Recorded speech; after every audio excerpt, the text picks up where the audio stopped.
오늘 하나님께서 우리에게 주시는 생명의 말씀은 로마서 6장 5절에서 11절 말씀입니다. 신약 246쪽 로마서 6장 5절에서 11절의 말씀입니다. 제가 봉독에 올리겠습니다. 만일 우리가 그의 죽으심과 같은 모양으로 연합한 자가 되었으면 또한 그의 부활과 같은 모양으로 연합한 자도 되리라. 우리가 알거니와 우리의 옛사람이 예수와 함께 십자가에 못 박힌 것은 죄의 몸이 죽어 다시는 우리가 죄에게 종노릇하지 아니하려 함이니 이는 죽는 자가 죄에서 벗어나 의롭다 하심을 얻었음이라. 만일 우리가 그리스도와 함께 죽었으면 또한 그와 함께 살 줄을 믿노니 이는 그리스도께서 죽은 자 가운데서 살아나셨음에 다시 죽지 아니하시고 사망이 다시 그를 주장하지 못할 줄을 알미로라. 그가 죽으심은 죄에 대하여 단번에 죽으심이요 그가 살아계심은 하나님께 대하여 살아계심이니 이와 같이 너희도 너희 자신을 죄에 대하여는 죽은 자요 그리스도 예수 안에서 하나님께 대하여는 살아있는 자로 여길지어다. 아멘. 이 시간 가브리 아멘. 하나님 감사합니다. 기도하겠습니다. 좋으신 하나님, 귀한 주일을 맞아 하나님께 예배드리며 말씀 듣게 하시니 감사합니다. 아버지, 우리 마음을 열어주시고 하나님의 말씀을 통하여 한 번 더 자신의 정체성을 깨닫고 어떻게 살아야 할지를 한 번 더 확인하는 귀한 시간 되게 은혜 내려 주시옵소서. 찬양대와 앙상블의 수고를 기억해 주시고 늘 저들과 함께 하사 주께서 채우시는 은혜로 말미암아 감사와 기쁨으로 충성하여 하나님께 영광 돌리며 복을 받는 사람들이 되게 인도하여 주시옵소서. 오늘 이 시간 주의 성령이 우리와 함께 할 줄로 믿사오며 예수님 이름으로 기도하옵나이다. 아멘. 할렐루야. 하나님의 크신 복이 여러분 가정에 넘치길 바랍니다. 오늘 교리적인 내용이고 딱딱하지만은 한 번 더 우리가 믿는 자의 정체성이 어떠해야 되는지, 어떤 모습으로 살아야 하는지를 확인하는 귀한 시간 되시길 바랍니다. 아랍 사람들에게 전설처럼 전해 내려오는 이야기 중에 이런 이야기가 있습니다. 바그다드의 거부인 상인이 어느 날 자기 종에게 시장 가서 뭔가 사오라고 심부름을 시켰습니다. 그랬더니 이 종이 시장에 갔는데 복잡한 사람들 무리 속에서 뒤에서 누가 자기를 또 미는 느낌이 들어서 돌아보니까 죽음의 여신이 자기를 민 거예요. 그리고 찬찬히 보니까 자기를 상당히 위협하고 있는 겁니다. 그 말은 무슨 말입니까? 곧 데려갈 뜻이. 그래서 이 종은 황급히 집으로 왔습니다. 그리고 얼굴이 창백해지면서 다급하게 주인에게 여쭙습니다. 주인님, 제가 시장에 죽음의 여신을 보았습니다. 제가 이렇게 있다는 곧 죽을 것 같으니 제게 말 한 피를 빌려주세요. 그럼 저는 멀리 사마리아로 도망가야 되겠습니다. 거기 숨어 있으면은 죽음의 여신이 저를 못 찾을 것 같아요. 그래서 너무도 심각하게 말하는 그 종을 위해서 말 한 피를 빌려줬습니다. 그런데 그 종은 아주 그냥 급하게 말 타고 도망을 갔습니다. 그리고 몇 시간 후에 그 주인이 다시 시장으로 가보았습니다. 가니까 역시 그 주인도 죽음의 여신을 만났습니다. 그래서 따져물었어요. 왜 벌써 내 종을 데려가려고 내 종에게 위협을 가합니까? 라고 물으니까 그 죽음의 여신이 대답하기를 그것은 위협적인 몸짓이 아니었습니다. 놀람의 표현이었습니다. 나는 바그다드에서 당신의 종을 발견하고는 깜짝 놀랐습니다. 왜냐하면 오늘 밤에 제가 그를 사마리아에서 만나기로 되어 있거든요. 라고 말하는 거예요. 무슨 말인지 아시죠? 이 죽음의 여신은 그 종을 그때가 아니고 밤에 사마리아에서 만나서 데려갈 생각이었고 그렇게 되어 있다라는 거예요. 그런데 이 종이 지발로 죽으려고 말을 타고 사마리아로 간 겁니다. 이 이야기는 뭘 얘기합니까? 누구든지 죽음은 피할 길이 없다라는 것을 말하는 겁니다. 죽음의 신을 피할 장소도 시간도 없다. 그래서 성 어거스틴은 그런 말을 합니다. 이 세상의 모든 것들은 다 불완전하지만은 확실한 것 한 가지는 있다. 그건 바로 죽음이다 라고 말했습니다. 죽음은 피할 수가 없다라는 거죠. 그래서 이 죽음을 피해 보려고 많은 사람들이 장수의 길을 찾아 안 죽으려고 애를 써보잖아요. 중국 사람 더한 것 같아요.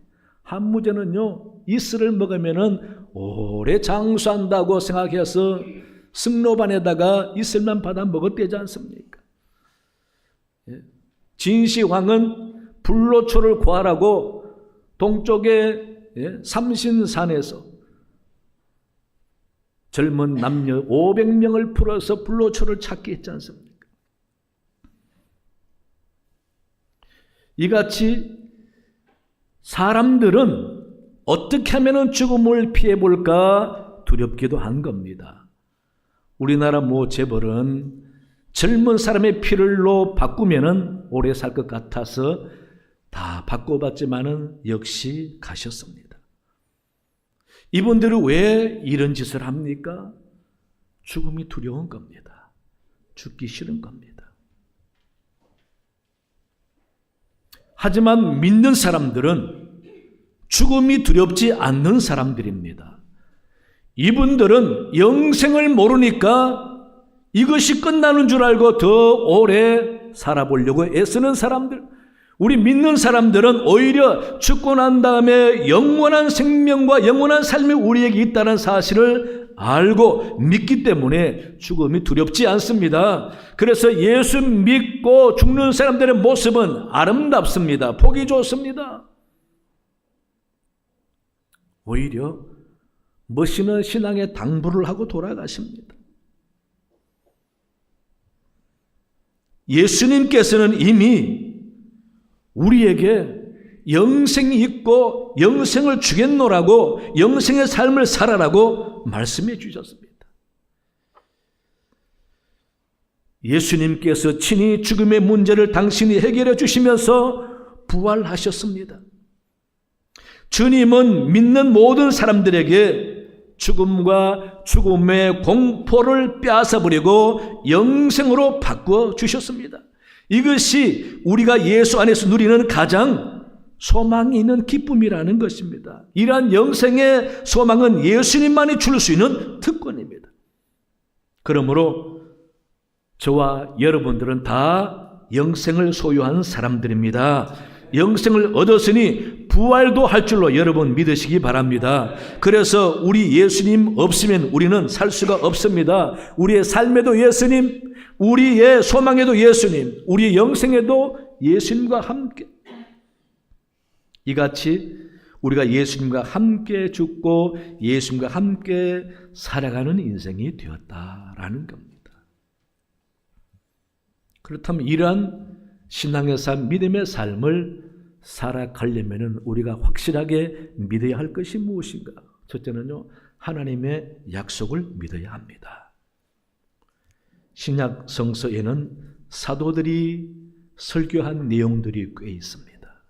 대표적인 분들이 베드로, 집사 스데반, 사도 바울, 이런 분들이 설교를 많이 했습니다. 그분들이 한 설교를 케리그마라고 합니다. 그들의 메시지 내용은 구약 성경을 인용하면서 예언을 완성하기 위해서 하나님이 예수 그리스도를 이 땅에 보내주셨다라고 설교하는 겁니다. 예수님께서 바로 구약에서 예언한 다윗의 자손이고 메시아다. 그러니 이분들은 너희들이 십자가에 못 박았으니 회개하고 주님을 구세주로 영접해라. 이게 설교 내용입니다. 그러면서 예수 믿으면은 새로운 시대가 열렸고 하나님의 나라가 다가오면서 우리는 새 사람으로 살게 된다라고 가르칩니다. 그 하나님의 나라에 어울리는 하나님의 백성들은 새롭게 거듭나야 하는데 그 거듭나는 과정이 예수님을 영접하고 구주로 믿는 것이다 라고 가르쳐주고 있습니다. 이런 하나님의 계획은 이미 태고적부터 계획된 것이라는 겁니다. 창세기 3장 15절에 뱀을 향해서 하나님이 그에게 저주의 말을 하면서 내 후손이 여자의 후손과 원수가 되게 하리니, 여자의 후손은 남자 없이 태어난 사람 말하는 거죠. 여자의 후손은 내 머리를 상하게 할 것이요 라고 남자의 후손이 아니라 여자의 후손인 성령으로 잉태하실 예수님을 미리 예언하는 것입니다. 이사야 선지자도 7장 14절에서 보라 처녀가 잉태하여 아들을 낳을 것이요 그의 이름을 임마누엘이라 하리라 라고 예수님의 탄생, 그것도 남자 모르는 처녀에게서 성령으로 잉태하여 태어날 것이라고 예언하고 있습니다. 미가 선지자도 미가서 5장에 보면은요, 그가 예언하고 700년 후에 이루어졌습니다. 베들레헴 에브라다야 너는 유다 족속 중에 작을지라도 이스라엘을 다스릴 자가 내게서 내게로 나올 것이라 그의 근본은 상고의 영원에 있느니라 라고 베들레헴에서 예수님이 태어날 것을 예언하고 있습니다. 진짜 로마 식민시대의 베들레헴에서 예수님 마가간에 태어남으로써 이스라엘과 세상을 다스릴 평강의 왕으로 이 땅에 오시지 않았습니까? 이같이 기나긴 하나님의 놀라운 계획 속에서 우리는 구원받은 큰 은혜를 입은 거예요. 그냥 어느 날 갑자기 우리가 부름받은 게 아닙니다. 어느 날 갑자기 예수 믿게 된 게 아닙니다. 하나님의 놀라운 오랜 구원의 계획 속에서 부름받은 선택된 존재들이라는 것입니다. 저와 여러분들. 이걸 쉽게 상해서는 안 됩니다. 얼마나 귀하고 놀라운 일인지 모릅니다. 그러므로 우리는 예수님을 떠나서는 존재할 수가 없는 하나님의 자녀들입니다. 그러니 예수님과 하나가 되어야 합니다. 오늘 본문은요, 5장 6장에 걸쳐서 예수님과 우리가 연합했다, 하나가 됐다라는 말을 계속 강조하고 있습니다. 주님 없는 우리는 존재할 수가 없고 주와 함께 사는 성도라야 된다는 것을 계속 강조하는데, 보시면은 3절에서는 세례가 예수님과 연합했다는 증거라고 말하고요, 4절에서는 그의 죽으심과 합하여 함께 장사되고 함께 새롭게 부활하는데 이는 우리가 새 생명 가운데 행하게 하려 함이라 라고 설명하고 있습니다. 이는 영생을 얻은 거듭난 자의 삶을 말하는 겁니다. 5절에서는 주님의 죽으심과 함께 연합한 자가 되었으면 주님의 부활과 함께 또한 연합한 자가 된다라고 가르쳐주고 있습니다. 이 말씀은 주님을 믿으면 주님의 죽음과 함께 죄로 인하여 우리가 멸망받을 내가 죽고 주님의 부활과 함께 영생 얻을 내가 다시 살았다라는 것입니다. 그러니 이미 우리는 영생과 부활이 약속된 영적인 사람들이다. 그래서 11절에서 단호하게 이야기합니다. 그리스도 예수 안에서 하나님께 대하여는 살아있는 자로 여길지어다 라고 명령합니다. 살아있는 자로 여겨라고. 그러니 이런 하나님의 오랫동안의 계획 속에서 오신 예수님, 그 예수님에 의해서 우리가 부름받고 구원받았으니 예수님 때문에 우리는 의인이요 거듭난 하나님의 자녀가 됐다라는 것을 믿으라는 것입니다. 여러분 믿으시기 바랍니다. 여러분 마귀의 자식도 세상의 이념의 자식도 아니라 하나님의 자녀고 이제는 영생을 소유한 존재들이 되었다라는 것입니다. 구세주 예수님을 굳건히 믿고 이제 주와 함께 옛것은 죽고 주님 부활과 함께 우리가 살아났으니 주와 함께 사는 존재가 되었다라는 겁니다. 이게 성도의 모습입니다. 이게 성도의 정체성입니다. 그러므로 약속된 하나님의 자녀라라는 사실을 항상 가슴 뿌듯하게 담대히 간직하고 나는 영생을 소유한 하나님의 자녀라라는 믿음으로 살 때에 그 믿음이 여러분 삶에 힘이 되시길 바랍니다. 둘째는요, 주님의 부활을 믿어야 합니다. 우리가 믿는 복음의 핵심이 뭘까? 기독교의 진짜 알맹이가 뭘까? 주님의 탄생이 핵심일까?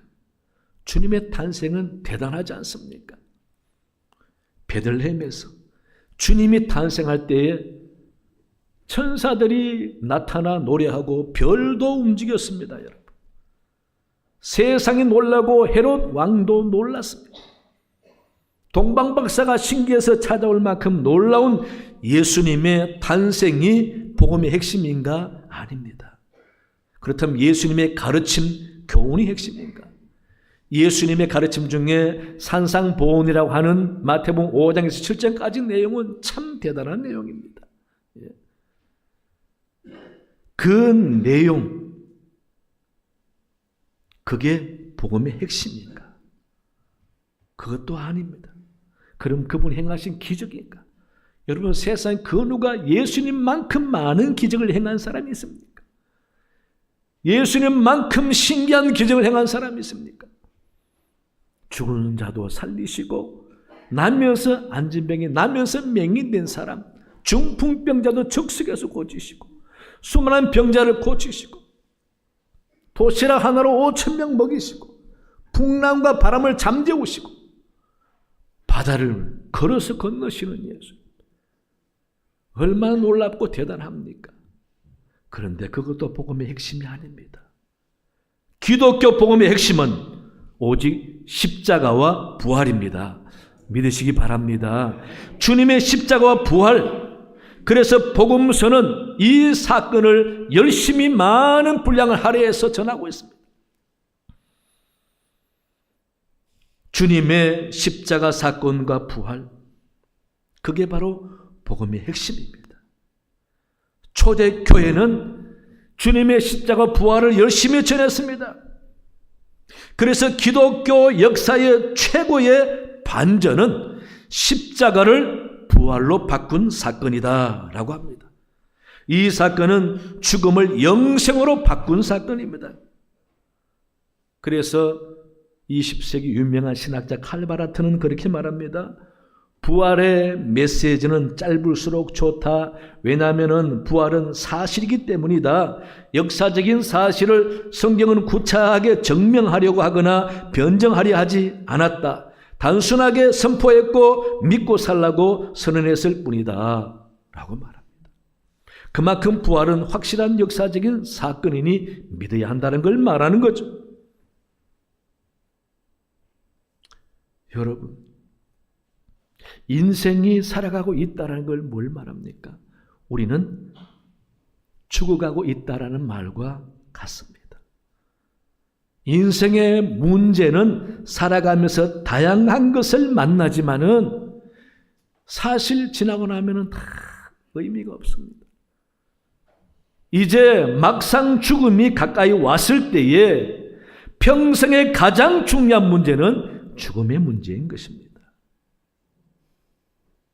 이 죽음의 문제 앞에서는 세상 그 어떤 이야기도 어떤 말도 소용없습니다. 여러분, 당장 몇 시간 후에 죽는 사람 앞에 세상 소식 아무리 이야기해봐야 의미가 없는데 그분들에게 가장 솔깃한 것은 내가 죽는가? 죽고 난 다음에 어떻게 되는가? 여러분, 그겁니다. 네? 맞죠, 여러분? 그러니 죽기 전에 여러 가지 인생 문제로 고민하지 마세요. 네?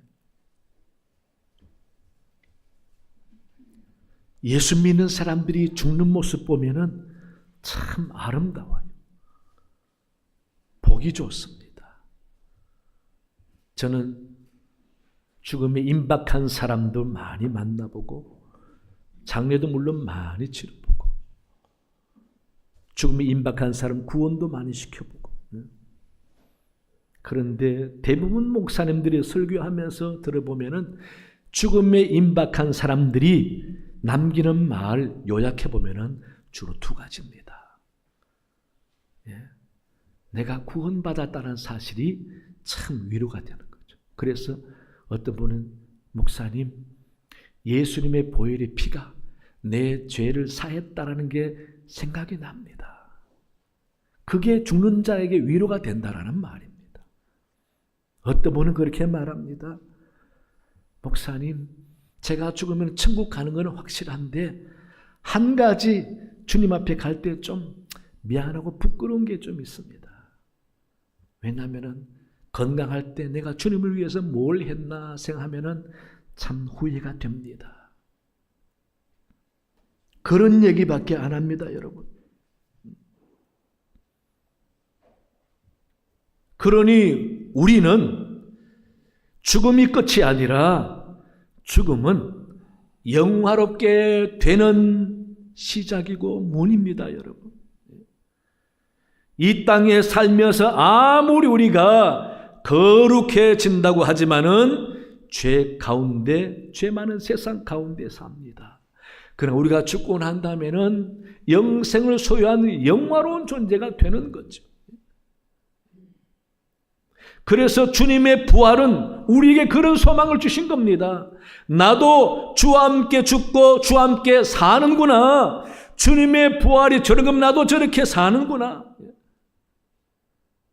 그래서 부활이 얼마나 소중한지 모릅니다.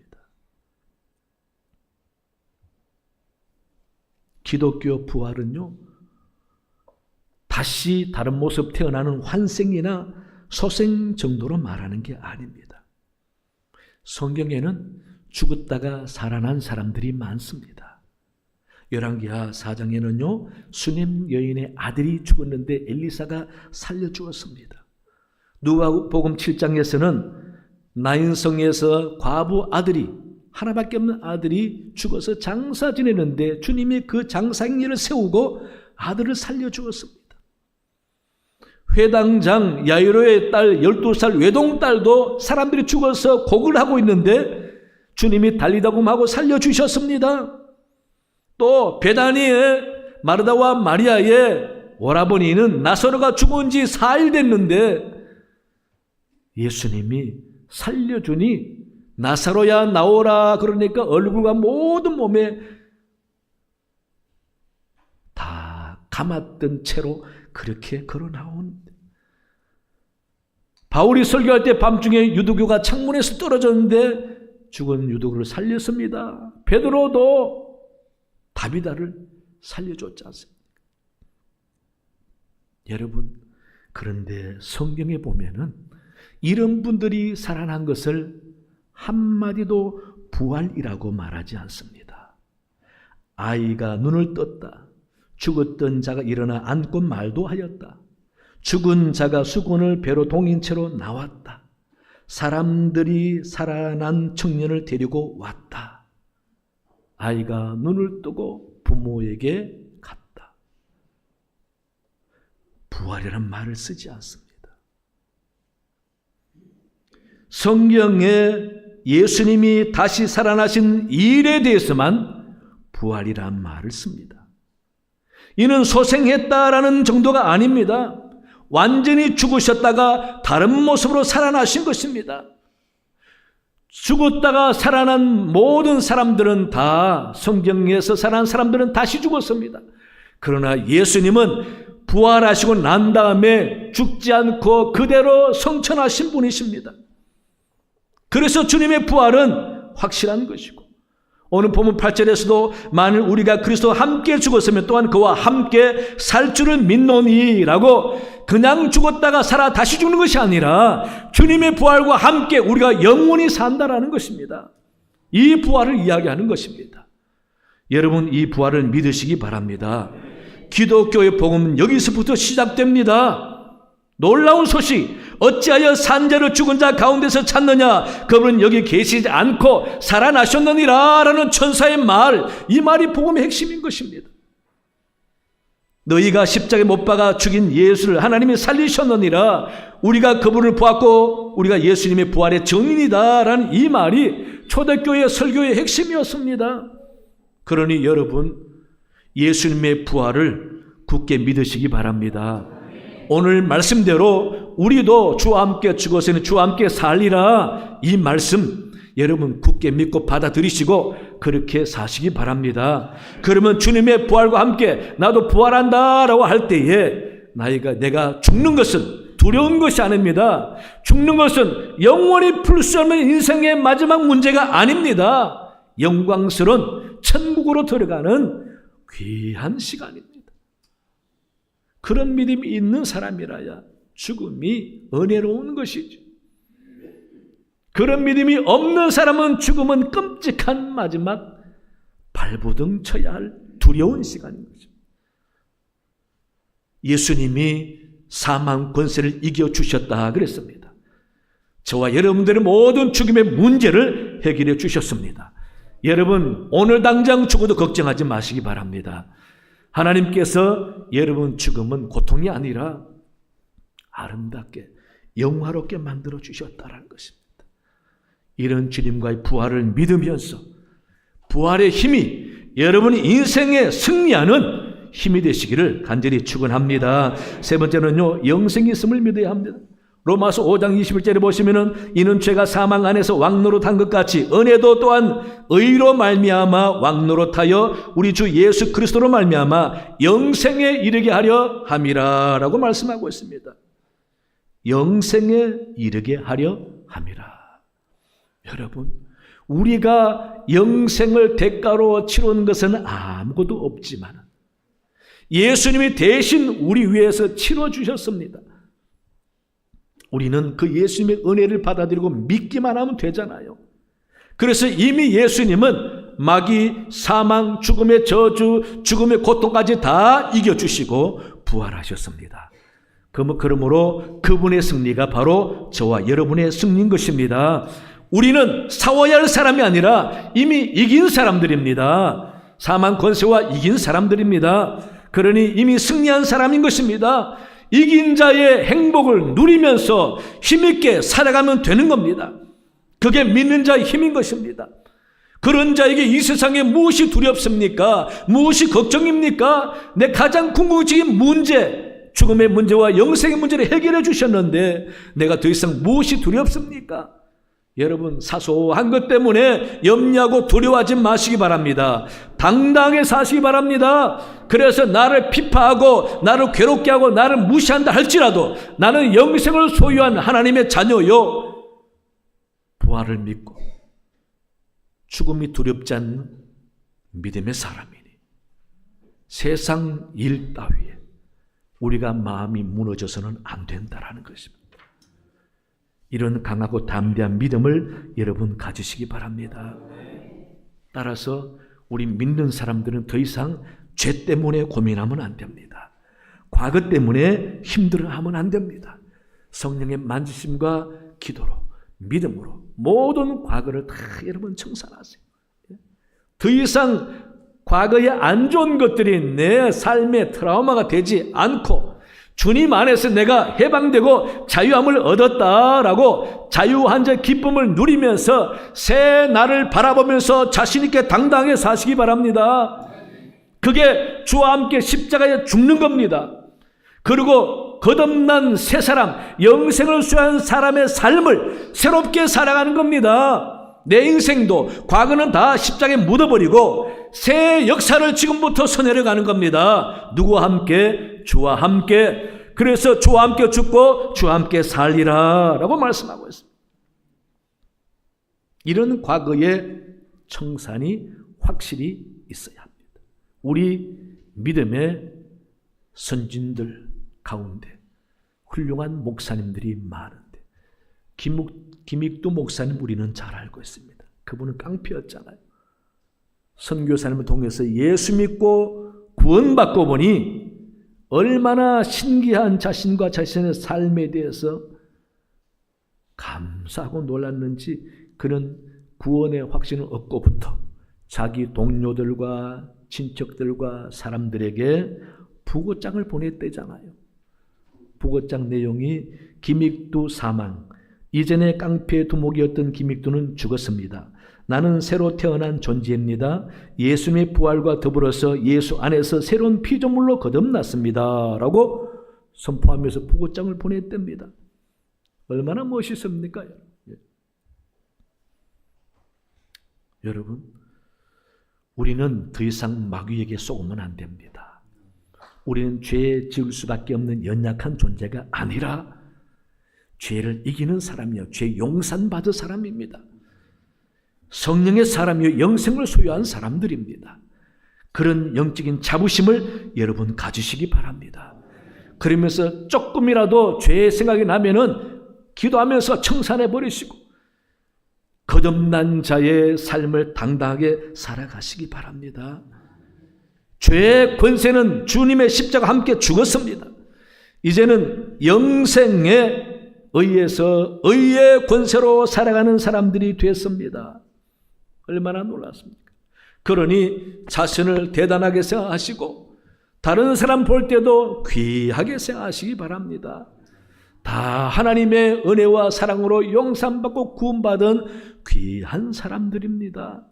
여러분은 그런 눈으로 볼 때 한 사람 한 사람 비록 좀 부족하고 배운 것이 없고 경험도 없고 잘 할 줄 모르고 그렇지만은 다 귀한 사람들.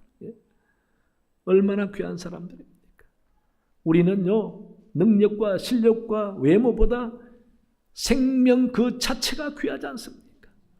어떻게 하나님의 은혜 가운데 이 땅에 태어나서 우리가 부름받아 하나님의 자녀로 이 시간 예배드리고 있습니까? 얼마나 귀한 일입니까?